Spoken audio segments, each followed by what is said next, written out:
All right, let's talk through some basic chords in the key of G. The nice thing about being tuned in the key of G is that if your banjo is in tune, it's a G chord. You don't need any fingers down on the frets to make a G chord. Nice, you've learned your first chord. Try it. Good job. Okay, the other three chords that are helpful to know when playing in the key of G would be C, D, and A.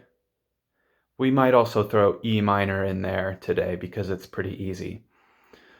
So I'm going to refer to the frets, first, second, third, fourth, fifth, and pointer finger, middle finger, ring finger, pinky, and thumb, but we won't need the thumb. So like I was saying, our G chord is open. We say open for anything that doesn't require a finger down on the fretboard.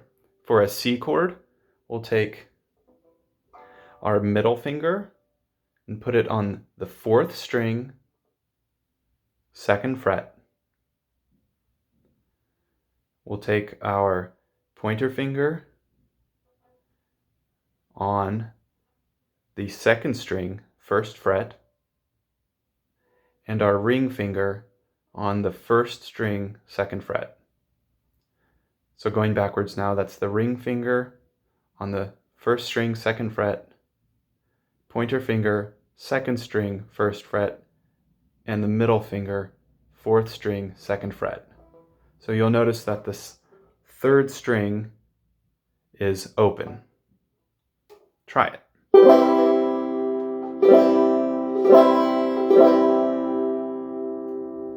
Okay, so when you play a chord and you press down on the fretboard, you're going to need enough pressure downward to make a clear ringing sound.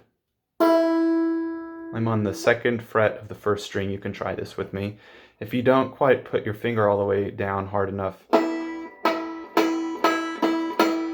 it has sort of a buzzy sound. If you push down hard enough, it'll be clear and ring. That's kind of the hardest thing for beginning stringed instrument players, is getting enough pressure downward. So for that C chord, there we go. Okay. For a D chord, this is technically a D7, but I'll just call this a D chord. You just need two fingers. Our fourth string is going to be open. Then our middle finger, third string, second fret, pointer finger, second string, first fret, and the first string is open. Try it. It's a D chord. And then an A chord. We're going to lay finger across all four strings on the second fret. We call that a bar. So we're going to bar all four strings on the second fret. If it's hard for you to press down hard enough with the whole finger, you can put your middle finger on top of it and help it force down. And then your thumb acts as sort of the back half of the clamp back there. Try that A chord out. So we have G, C, D, A.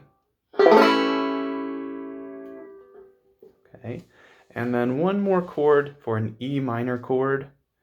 This uses two fingers. We'll put the middle finger on the fourth string, second fret, and we'll put the ring finger on the first string, second fret. So again, ring finger, first string, second fret, middle finger, fourth string, second fret. So the second and third strings are open. Try it. Nice minor sound. The reason I'm asking you to play with these two fingers is because that makes it very close to a C chord. It's good to just consolidate your shapes and be similar if you can. You'll notice the only difference between E minor and C is the pointer finger on the second string, first fret. Here's C. Lift the pointer finger. E minor. Okay, so we have G, C, A, D, E minor, and G.